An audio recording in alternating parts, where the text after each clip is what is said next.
ሰላም ሰላም ውድ ሀበሻ አካዳሚ ቤተሰቦች እንኳን ወደዚህ ቻናል በሰላም መጣችሁ። ዛሬ ደግሞ ቆንጆና አጠር ያሉ ሁልጊዜ ልንጠቀማቸው የምንችላቸውን የእንግሊዘኛ ንግግሮች ይዤላችሁ መጥቻለሁ ማለት ነው። ስለዚህ ቪዲዮውን ሳትሰለቹ እስከ መጨረሻው ማየትና መከታተል ይኖርባችኋል ማለት ነው። እንዲሁም ኦንላይን ለማለት የምትፈልጉ ቤተሰቦቼ ባዮ ላይ ወይም ቪዲዮ ላይ ባለው ቁጥር በማንኛውም ሰዓት በመደወል አማርኛ፣ እንግሊዘኛ፣ ሂሳብ እንዲሁም ሌሎችን ትምህርት እያስተማርን እንገኛለን። ለመማር የምትፈልጉ ቤተሰቦች ደውላችሁ መማር ትችላላችሁ ማለት ነው። ወደ ትምህርቱ ነው። እሺ ውድ ቤተሰቦች በዛሬው ትምህርታችን ወይም ቪዲዮአችን ደግሞ ከባለፈው የሚቀጥለውን የቀን 13ኛ ትምህርታችንን ይዤላችሁ መጥቻለሁ ማለት ነው። እንዴት በቀላል መንገድ የእንግሊዘኛ ክህሎታችንን ማዳበር እንችላለን የሚለውን ቻሌንጅ ጀምረናል ማለት ነው። ስለዚህ ዛሬ 13ኛ ቀናችን ላይ ደርሰናል። እንዴት በቀላል መንገድ እንግሊዘኛን አንብበን ትርጉሙን ማወቅ እንዲሁስ ከሰዎች ጋር እንዴት ኮሙኒኬት ማድረግ እንችላለን የሚለውን ትምህርት እየተማማርን እንገኛለን ማለት ነው። ስለዚህ እናንተም የምንለቃቸው ቪዲዮዎች ሳትሰለቹ ማየትና መከታተል ይኖርባችኋል ማለት ነው፣ ጥሩ ለውጥ ለማግኘት። ያ እንግዲህ እንደነገርኳችሁ ዛሬ 13ኛ ቀናችን ላይ ነው ደርሰናል ማለት ነው። እንዴት በቀላሉ ኮሙኒኬት እንደምናደርግ እንዴት በቀላሉ ማንበብ እንደምንችል እያንዳንዱ እናያለን ማለት ነው። ስለዚህ ቪዲዮውን እስከ መጨረሻ ማየት እንዳትረሱ በድጋሚ ማለት ነው። ኦኬ ቀጥታ ወደ ትምህርቱ እንሂድ። ምን ይላል የመጀመሪያው? እንዴት እናንብበው? እዚህ ጋር WHA አሉ። WHA እንደምን ማንበብ ነው? እንደ ዋ ማንበብ፣ ቲን እንደ ት ማንበብ፣ ዋት ከዛስ አይኤስን ኤዝ ብለን ማንበብ ዋት ኢዝ። ከዛስ ቲ ኤች አይን ባንድ ላይ ዚ ብለን ማንበብ ዚ። ኤስን ስ ሚል ድምፅ አላት። ዋት ዚስ ምን ማለት ነው?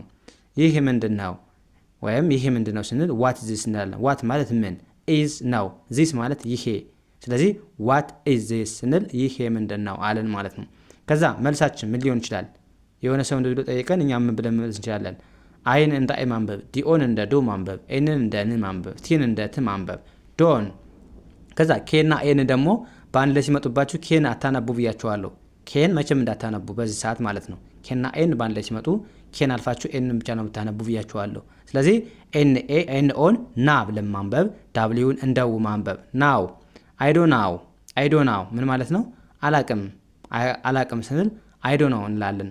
አይዶን ስንል ልክ እንዳናት ማለት ነው። ይሄ ኖት ማለት ነው። እሺ ዶንት ካልን ኦልሬዲ አፍራሽ ነው ማለት ነው።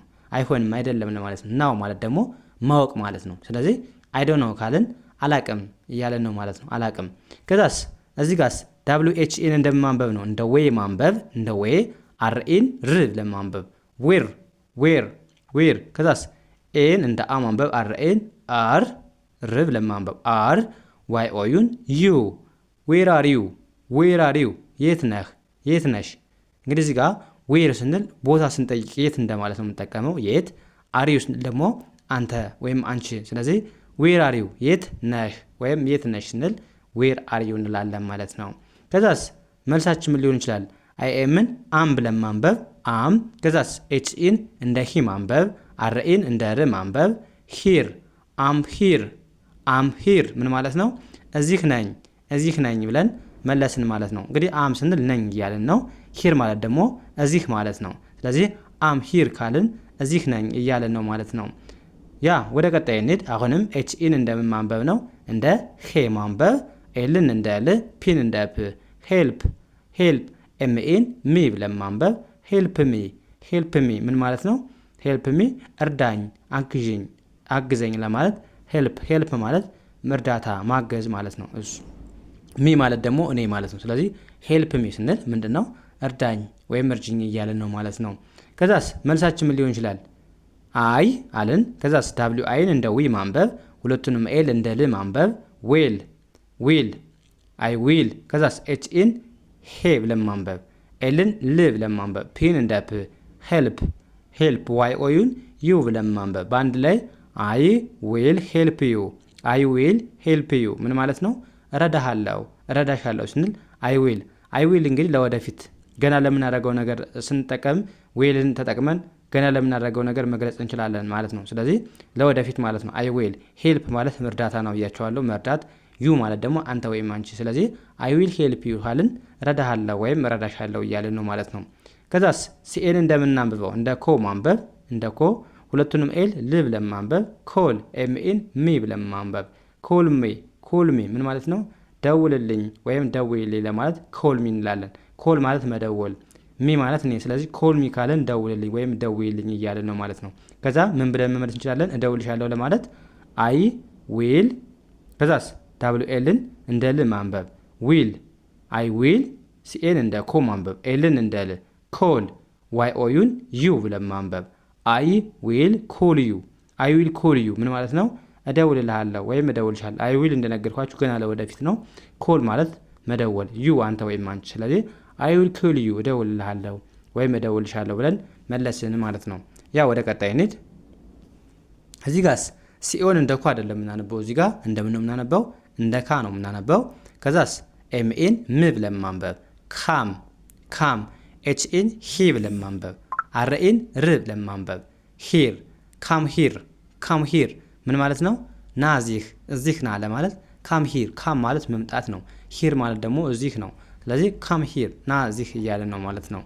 ከዛስ መልስ አይን እንደ አይ ማንበብ፣ ዳብሊው አይን እንደ ዊ ማንበብ፣ ሁለቱንም ኤል እንደ ል ማንበብ፣ ዊል ዊል። ከዛስ ሲኦን እንደ ካ ኤምኤን ም ብለን ማንበብ፣ ካም አይ ዊል ካም አይ ዊል ካም፣ እሺ እመጣለሁ እያለን ማለት ነው። አይ ዊል እንደነገርኳችሁ ነው። ካም ማለት ደግሞ መምጣት ነው። ስለዚህ አይ ዊል ካም እመጣለሁ ብለን መለስን በቀላሉ ማለት ነው። ከዛስ ጂኦን እንደምን ማንበብ? እንደ ጎ ማንበብ። ከዛስ ቲኤችኢን እንደ ዘይ ማንበብ፣ አርኤን እንደ ር፣ ዘር ጎ ዴር ምን ማለት ነው? ወደዚያ ሄድ ወይም ወደዛ ሂጅ ለማለት ጎ ዜር እንላለን ማለት ነው። እንግዲህ ጎ ማለት መሄድ ማለት ነው። ዜር ማለት ደግሞ እዚያ ማለት ነው፣ ወይም ወደዚያ። ስለዚህ ጎ ዜር ማለት ወደዛ ሂድ ማለት ነው። ከዛስ ኦኬ አለን ማለት ነው። እሺ ብለን መለስን። ከዛስ እዚህ ጋር ቢኢን እንደምን ማንበብ ነው? እንደ ቢ ማንበብ። ከዛስ ኤን እንደ ኬ ማንበብ፣ አርኤን እንደ ር ማንበብ፣ ኤፍን እንደ ፉ፣ ኤልን እንደ ል። ኬርፉል ቢ ኬርፉል ተጠንቀቅ ወይም ተጠንቀቂ። ኬርፉል ማለት ጥንቃቄ መጠንቀቅ ማለት ነው። ቢ ማለት ደግሞ ሁን ወይም ጠንቀቅበት ለማለት ቢ ኬርፉል እንላለን ማለት ነው። ከዛስ ምን ብለን መመለስ እንችላለን? አይ ዊል ምንድን ነው? እሆናለሁ ወይም እጠነቀቃለሁ ለማለት ማለት ነው። ዊል ገና ለወደፊት ስለሆነ ስለዚህ አይ ዊል ኬርፉል ብለን መመለስ እንችላለን። ስለዚህ አይ ዊል ካልን እሆናለሁ እያለን ነው ማለት ነው። እሆናለሁ ወይም እጠነቀቃለሁ እያለን ነው ማለት ነው። ከዛስ ጂአይን እንደማንበብ ነው። እንደ ጊ፣ ቪኢን እንደ ቭ፣ ጊቭ ኤምኢን ሚ ብለን ማንበብ፣ ጊቭ ሚ ማለት ስጠኝ ወይም ስጭኝ። ኦኬ ስለዚህ እሰጣለሁ ለማለት ኦኬ ብለን መመለስ እንችላለን ማለት ነው። እዚህ ጋርስ ቲኤን እንደማንበብ እንደ ቴ ማንበብ፣ ኬኢን እንደ ክ ማንበብ፣ ቴክ አይቲን ኢት ብለን ማንበብ፣ ቴክ ኢት ምን ማለት ነው? ውሰድ ወይም ውሰጁ ለማለት ቴክ ኢት እንላለን ማለት ነው። ያ እንደዚህ ያደረጋችሁ በቀላሉ እነዚህን ቀለል ያሉ የእንግሊዝኛ ክህሎታችሁን በዚህ መልኩ እየተለማመዳችሁ አሪፍ ለውጥ እንደምታገኙ ምንም አልጠራጠርም ማለት ነው። ስለዚህ እናንተ ምንድነው የሚጠበቀው? ቪዲዮዎችን ሳሰለችሁ ማየትና መከታተል ነው ማለት ነው። እንዲሁም ለቻናላችን አዲስ ሆናችሁ ቤተሰቦች ፎሎ እያደረጋችሁ እኛንም አበረታቱን፣ እኛም ሞራሉ ኑሮን በደንብ እንድሰራላችሁ ማለት ነው። ስለዚህ እኛንም አበረታቱን እያለን እዚህ ጋር እንሰናበታችኋለን ማለት ነው። በቀጣይ በሌላ ትምህርት እስከምንገናኝ መልካም ጊዜ ተመኘሁላችሁ። ሰናይ ጊዜ